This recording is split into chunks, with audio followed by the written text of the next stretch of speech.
Yes, plus one students. Welcome to our physics class, You, Me and Physics. Today we are going to add the vectors. Students vectors के अंदर addition जो है वो हम वैसे ही नहीं कर सकते जैसे हम सिंपल नंबर्स को ऐड करते हैं। जैसे हमने 5 मीटर प्लस 3 मीटर किया, देन हमारे पास रिज़ल्ट आ जाता है 7 metre. But in vectors form 5 metre का डायरेक्शन क्या है, 3 मीटर का डायरेक्शन क्या है और नेट जो रिज़ल्ट आया that is 7 metre. This is called as resultant vector. तो रिजल्टेंट वेक्टर का डायरेक्शन क्या है वो हमें सिंपल मेथड से कैलकुलेट नहीं कर सकते। 5 + 2 7 metre.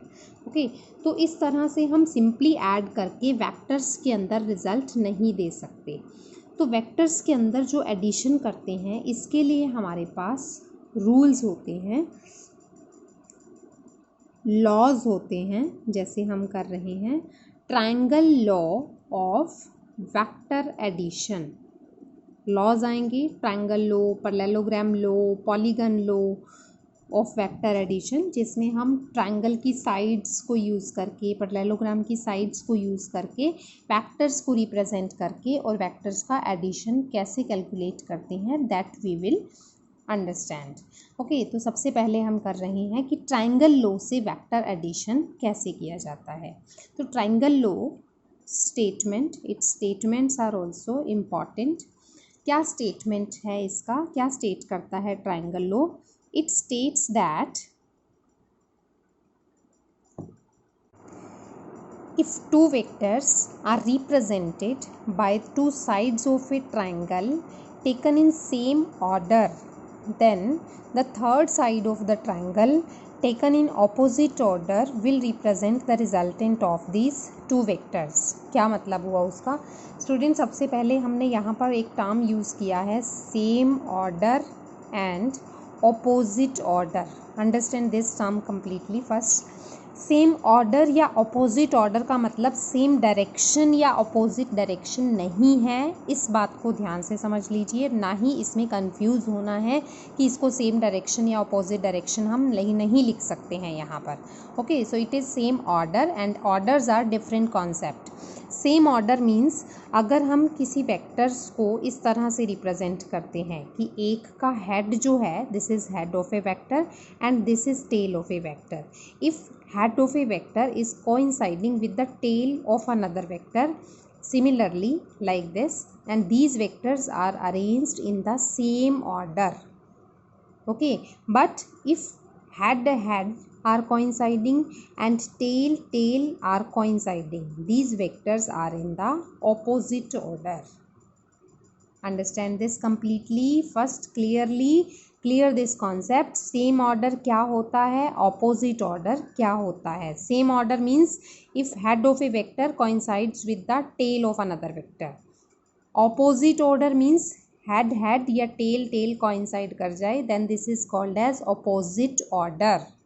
Clear? Now understand this definition, this statement of the law.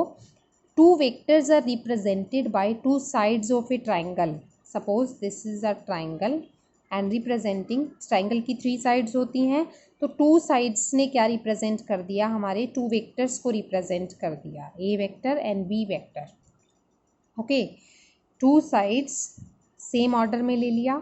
2 sides of a triangle, 2 vectors are represented by 2 sides of a triangle taken in same order.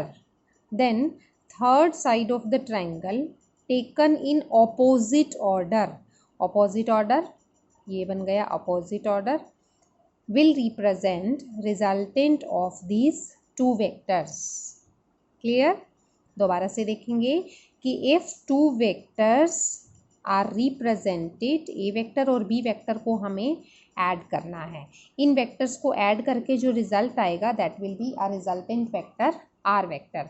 Resultant vector क्या होता है, जो number of vectors को मिला के जो effect होना था वो अकेला अगर ये वेक्टर दे दे then this vector is called as resultant of these all vectors. Clear? तो अब हम यहाँ पर दो वेक्टर्स का रिजल्टेंट निकालने जा रहे हैं। जिन दो वेक्टर्स को हमें ऐड करना है that are represented by A and B vectors. These two vectors are represented by the two sides of a triangle taken in same order। देखिए यहाँ पर head से tail coincide कर रहा है, this is called as same order। Then third side of the triangle taken in opposite order will represent the resultant of these two vectors। Clear. अब ये resultant का निकालने का प्रोसीजर क्या होगा, रिजल्टेंट के पास भी इसका मैग्नीट्यूड भी होगा, डायरेक्शन भी होगा। मैग्नीट्यूड का इनके मैग्नीट्यूड्स के साथ क्या रिलेशन होगा and how will be calculate its direction, that we have to calculate. Okay अब सपोज जो ए वेक्टर और बी वेक्टर दो वेक्टर्स हमारे पास यहाँ पर गिवन है that are inclined at an angle theta. Okay now for magnitude of R vector, पहले हम मैग्नीट्यूड निकाल रहे हैं। For magnitude of R vector हम यहाँ पर क्या करेंगे, एक राइट एंगल ट्राइंगल को कंप्लीट कर लेते हैं। Draw a perpendicular from this on this axis. A vector को प्रोड्यूस करके, ए वेक्टर को एक्सटेंड करके हमने बी वेक्टर से एक परपेंडिकुलर यहाँ पर ड्रॉ कर लिया, नॉर्मल ड्रॉ कर लिया। ओके नाउ बी वेक्टर ये वाला है, इस बी वेक्टर के दो कंपोनेंट्स बन गए। कंपोनेंट्स कैसे बनते हैं, जिस तरफ थीटा होता है यहाँ पर जो कंपोनेंट होता है दिस कंपोनेंट, या ये कह दें कि जो बेस है, बेस मीन्स जिस पे दो एंगल्स बन रहे हैं 90 and some other angle, this component is called as cos component. तो बी का कॉस थीटा ये वाला कंपोनेंट बन गया base, and perpendicular component is B sine theta.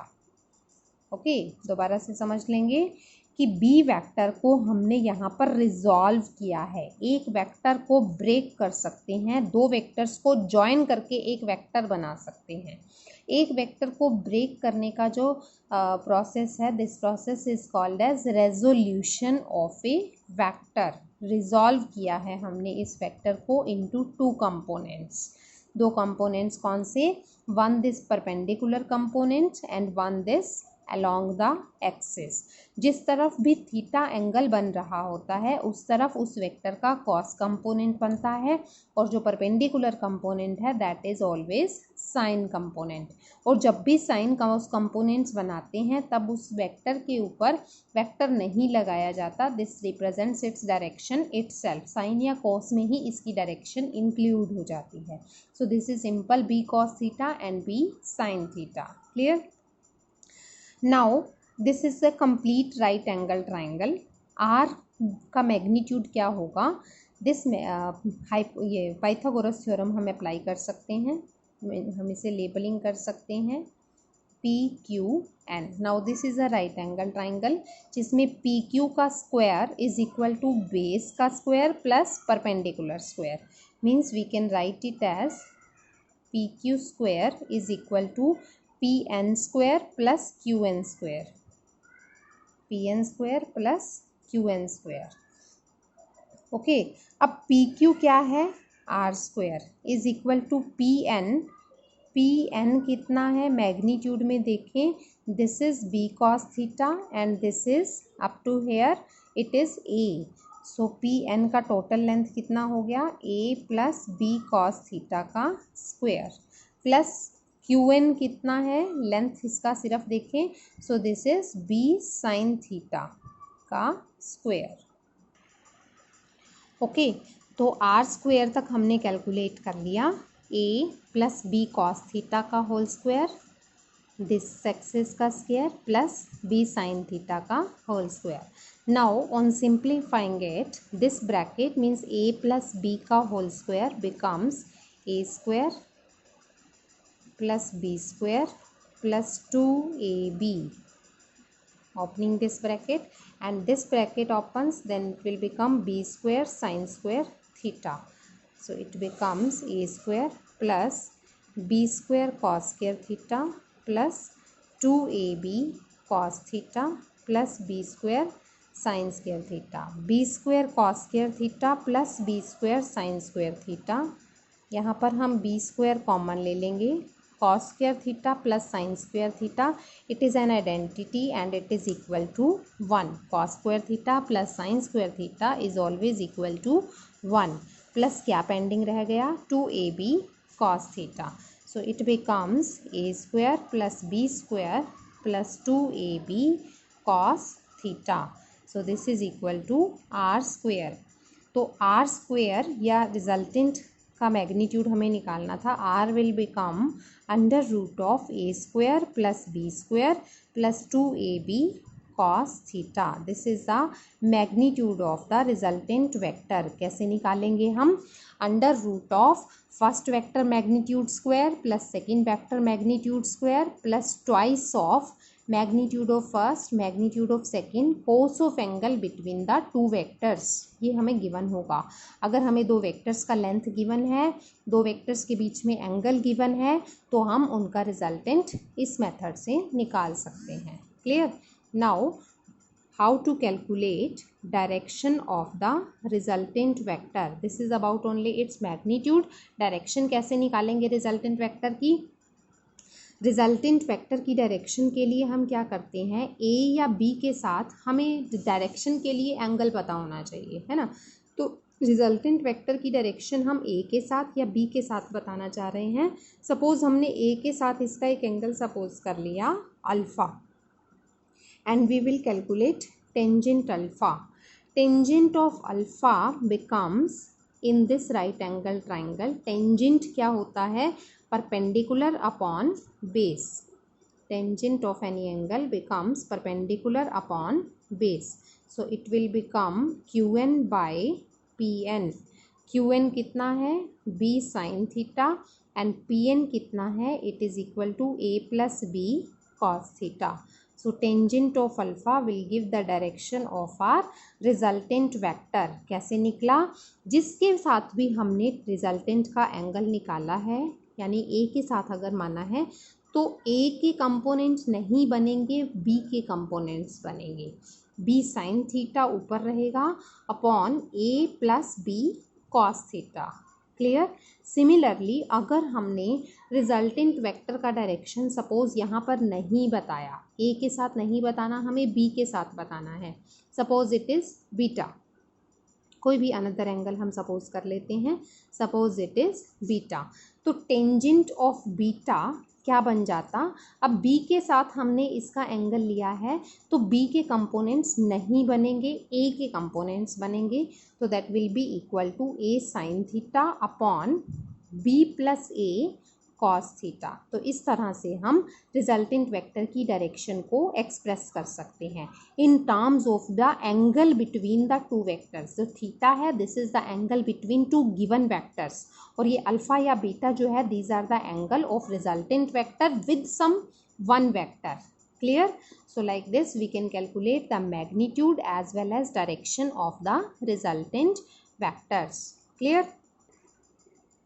Next, depending on this resultant formulas, we can solve a question. Find the resultant of two forces. Force is a vector quantity. So हमें resultant of two forces means two vectors निकाल के बताना है.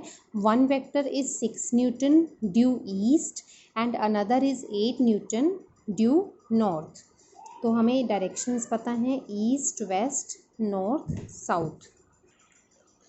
Okay, so directions are given by this and forces हमने जो रिप्रेजेंट करने हैं 6 न्यूटन ड्यू ईस्ट. एक फोर्स हमारा इस तरफ है 6 न्यूटन का, और another is 8 newton due north. इस तरफ हमारा दूसरा फोर्स है 8 न्यूटन.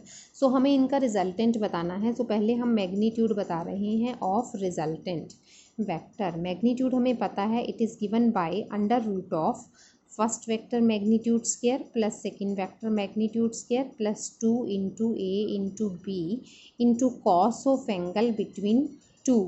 6 और 8 या ईस्ट और नॉर्थ में एंगल कितना है? That is 90 degree. कॉस 90 क्या होता है स्टूडेंट्स? कॉस 90 हमेशा क्या होता है? 0 होता है. So this whole term becomes 0.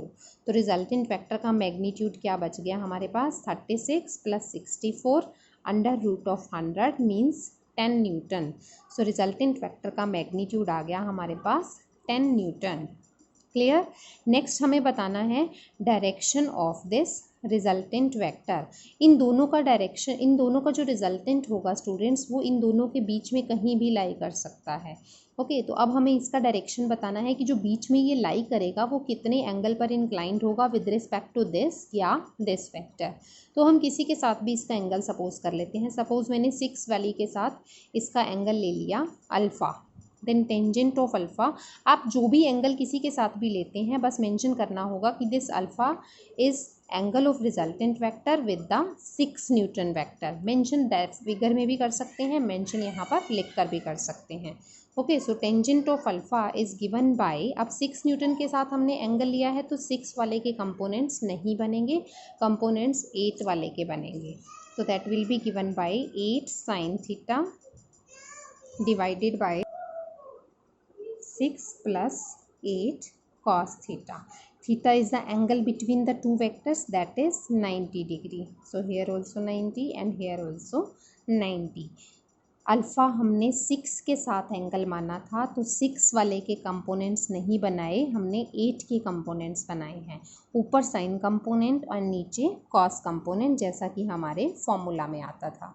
Okay, so sine 90 होता है 1, so it will become 8 upon 6 plus cos 90 is 0, so it will become 8 by 6 means 4 by 3. So tangent alpha is equal to 4 by 3, or we can write it as alpha is equal to tangent inverse 4 by 3. This is the direction of the resultant vector. सो इस तरह से हम direction देते हैं, इस तरह से इसका मैग्नीट्यूड हम कैलकुलेट कर सकते हैं कि दो वेक्टर्स अगर हमारे पास गिवन है तो उनका एडिशन क्या होगा, उनका रिजल्टेंट क्या होगा। ओके, सो इस तरह से हम कैलकुलेट करेंगे। Practice for such derivation, for statement ध्यान से करना है, ऑर्डर्स का कॉन्सेप्ट क्लियर करना है, and practice for such numericals. Okay, thank you.